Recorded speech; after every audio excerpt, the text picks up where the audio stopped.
DVS గారు 6 నెలల్లో అద్భుతాలు సృష్టించడం జరగొచ్చేమో అన్నట్టుగా కూటమి ప్రభుత్వం అనేక పెట్టుబడులు తీసుకురావడం కానీ పరిశ్రమలు స్థాపించడానికి, మరోవైపు యువతకు ఉపాధి కానీ అన్ని సంక్షేమం అభివృద్ధి రెండు వైపులు పరుగులు పెడుతున్నాయి.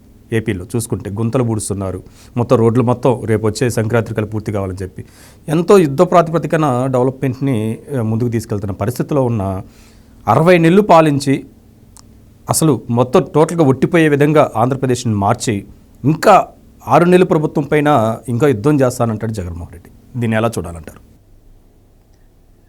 అంటే అది చెడు, ఇది మంచి, అది చీకటి, ఇది వెలుగు అన్నమాట.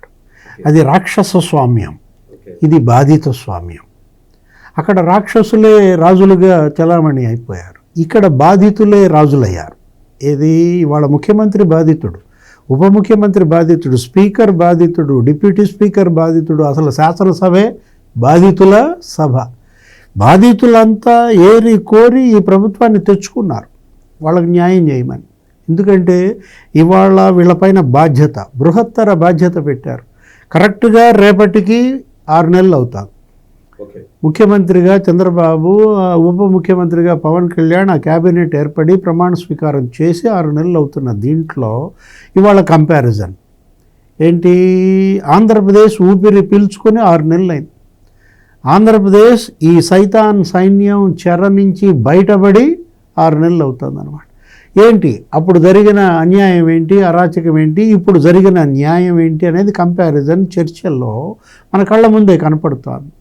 ఇవాళ ఏంటి? ఒక భరోసా, ఇవాళ ఒక నమ్మకం, ఇవాళ ఒక స్వేచ్ఛ, నిర్భీతిగా ఇవాళ ప్రజలు రోడ్ల మీద తిరగగలుగుతున్నారు. ఇప్పుడు నా భూములు పోతాయన్న భయం లేదు, నా ఇల్లు ఎవడో కబ్జా చేస్తాడన్న నాకు ఇది లేదు. ఇవాళ ఏంటి? గతంలో మనం చూసాం 14 లక్షల ఎకరాల భూములు వీళ్ళు కబ్జా చేశారు, ఫ్రీహోల్డ్లో పెట్టారు. అందులో 4.5 లక్షల ఎకరాలు బీసీ, ఎస్సీ, ఎస్టీలే. అంటే ఎలా బకాసురులు జగన్మోహన్ రెడ్డి పెంచి పోషించాడో మనం చూస్తున్నాం. మంత్రులు అసలు 100 ఎకరాలు కబ్జా చేశారు, ఎమ్మెల్యేలు జగన్మోహన్ రెడ్డి హయాంలో. ఇప్పుడు ఈ 6 నెలల్లో మొత్తం 1,70,000 ఫిర్యాదులు వచ్చినాయంట. వాటిల్లో సగం భూముల గురించే. ఏది? అనగాని సత్యప్రసాద్ అంటున్నారు. ఇప్పుడు రెవెన్యూ సదస్సులు జరుగుతున్నాయి. గత 4 రోజులుగా రెవెన్యూ సదస్సుల్లో ఏంటి 19,000 ఫిర్యాదులు వచ్చినాయంట.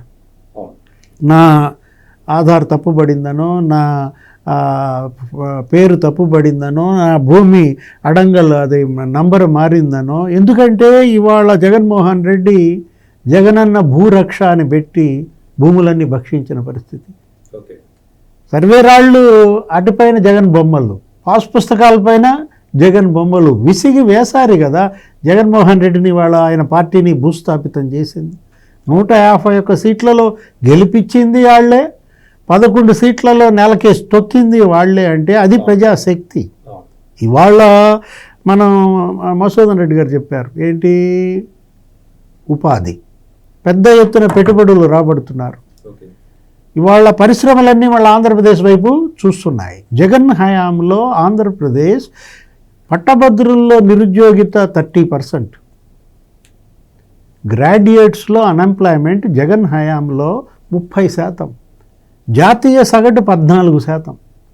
అంటే డబల్ అన్నమాట. అందుకే వాళ్ళు తిరగబడింది. ఎవరు? యువతరం మొత్తం అంతా తిరగబడి జగన్ మాకొద్దు. ఎందుకంటే అంత మోసం చేశాడు. ఏమన్నాడు? జాబ్ క్యాలెండర్ ఇస్తా అన్నాడు ప్రతి జనవరిలో. ఇచ్చాడా? మెగా డిఎస్సి అన్నాడు, దాన్ని దగా డిఎస్సి చేసి పారేశాడు. ఇది మనం అనేది కాదు, సొంత చెల్లి షర్మిలే తిట్టు వదిలిపెట్టింది. ఇవాళ మరి మొదటి రోజే ప్రమాణ స్వీకారం నాడే చంద్రబాబు 5 సంతకాలు చేశాడు. మెగా డిఎస్సి 16,000 పోస్టులతో ఇవాళ మెగా డిఎస్సి రాబోతాను. పెన్షన్ 1000 రూపాయలు పెంచేశారు. పెన్షన్ 1000 రూపాయలు పెంచడం కాదు, అసలు పెన్షన్ 1000 రూపాయలు పెంచుతా అన్న రోజు నుంచి 3 నెలలు ఎక్స్ట్రా ఇచ్చాడు. 7,000 అన్నమాట. ఏది? ఆయన సీఎం అయిన మొదటి నెలలో ప్రతి పెన్షన్ దారుడికి వచ్చిన అమౌంట్ 7,000. అదే జగన్మోహన్ రెడ్డి 1000 రూపాయలు పెన్షన్ పెంచడానికి నిక్కి నీల్గి 4 ఏళ్ళు ఏదో బిచ్చం వేసినట్టుగా 250 250 250 అంటే కంపారిజన్ 1000 రూపాయలు పెంచడానికి 4 ఏళ్ళు తీసుకున్నాడు కావాలా, 1000 రూపాయలు మొదటి రోజే పెంచినాడు కావాలా? అది కదా ఇప్పుడు ఏంటి పరిపాలన, ఒక బాధ్యత. గతంలో మచ్చుకు గోడలు లేవు, ఇప్పుడు ఏంటి మొత్తం ఒక జవాబుదారీతనం వచ్చింది. ఇప్పుడు ఈరోజు కూడా రేపొద్దున 6 నెలలు అయిన సందర్భంగా కలెక్టర్ల కాన్ఫరెన్స్ పెడుతున్నారు.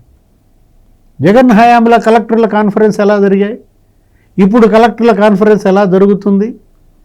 కలెక్టర్ల కాన్ఫరెన్స్ రోజే ముఖ్యమంత్రిగా జగన్ ఏమన్నాడు, ప్రజావేదిక కూలగొట్టేయండి అన్నాడు. ప్రజావేదిక కూలగొట్టిన రోజే జగన్ నైజం ప్రజలకు అర్థమైపోయింది.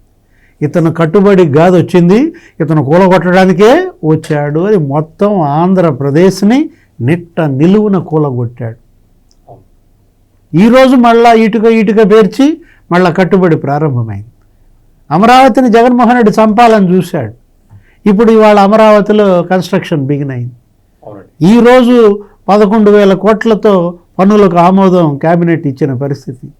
అంటే అసలు నీకు 11,000 కోట్లతో నీకు రోడ్లు, 16 రోడ్లు నీకు ఈస్ట్ టు వెస్ట్ వేస్తున్నారు, అది హైవే గలుపుతున్నారు. ఒక అమరావతే కాదు, నీకు Polavaram diaphragm wall construction begin అయిపోతుంది. ఆ డయాఫ్రమ్ వాల్ కుంగదీశాడు, దెబ్బ కొట్టాడు. ఏది గైడ్ బండ్ నాశనం చేశాడు. అప్పుడు 450 కోట్లతో కడితే ఇప్పుడు కట్టాలంటే అది 900 కోట్లు. ఇప్పుడు ఒక విధ్వంస పాలన జగన్మోహన్ రెడ్డి చేస్తే ఒక కట్టుబడి మరి ఈరోజు కళ్ళ ముందు కనపడుతుంది. అమరావతి పోలవరమే కాదు, ఇవాళ విశాఖపట్నం నీకు పెట్టుబడుల గమ్యస్థానంగా మారింది. నిన్నగాక మనం చూసాం విశాఖపట్నంలో GFST సదస్సు పెట్టాడు, మనం కూడా డిస్కస్ చేశాం. ఆ GFST సదస్సులో ఇవాళ ఏంటి, పెట్టుబడుల గమ్యస్థానంగా ఆంధ్రప్రదేశ్. మొత్తం పారిశ్రామికవేత్తలంతా ఇవాళ ఆంధ్రప్రదేశ్లో పెట్టుబడులు పెట్టడానికి ముందుకు వస్తున్నారు. ఇదొక అవకాశాల స్వర్గధామంగా ఇవాళ ప్రపంచ దృష్టిని ఆకర్షిస్తోంది. అరాచకాల స్వర్గధామం చేసింది జగన్, అవకాశాల స్వర్గధామం అంటోంది చంద్రబాబు.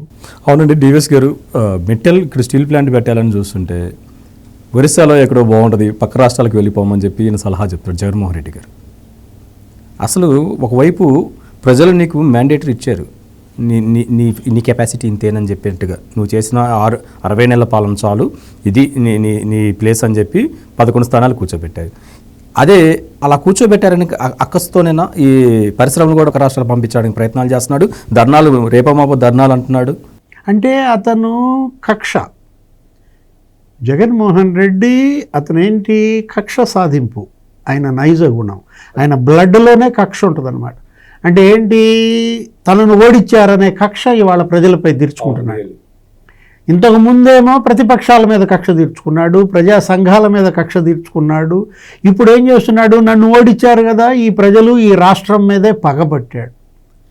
అంటే ప్రజలపై పగబట్టిన నాయకుడిని మొదటిసారి చూస్తున్నాం అన్నమాట. ఇప్పుడు మీరన్నది ఆర్సెల్ మిట్టల్ 1,60,000 కోట్లతో అనకాపల్లి దగ్గర స్టీల్ ప్లాంట్కి ఒరిస్సా బొండి మీరు అంటే అదే కాదు, ఆ యూట్యూబ్ అకాడమీ ఆయన ఇక్కడ యూట్యూబ్ అకాడమీ పెడతానికి ముఖ్యమంత్రి చంద్రబాబు ఆ యూట్యూబ్ నీల్మోహన్తోనూ ఆ గూగుల్ హెడ్తో వర్చువల్గా కాన్ఫరెన్స్ పెట్టుకుంటే వాళ్ళకి రీట్వీట్ చేస్తారు, వాళ్ళకి మెయిల్స్ పంపుతారు, ఇక్కడ లా అండ్ ఆర్డర్ ప్రాబ్లం ఉంది, మీ ఫీమేల్ ఎంప్లాయీస్కి ఇక్కడ రక్షణ లేదు, హైదరాబాద్లో పెట్టుకోండి అంటాడు. అసలు వరల్డ్ బ్యాంక్కి మెయిల్స్ పంపారు, ఏంటి ప్రపంచ బ్యాంక్కి మీరు అమరావతికి లోన్ ఇవ్వకండి అని.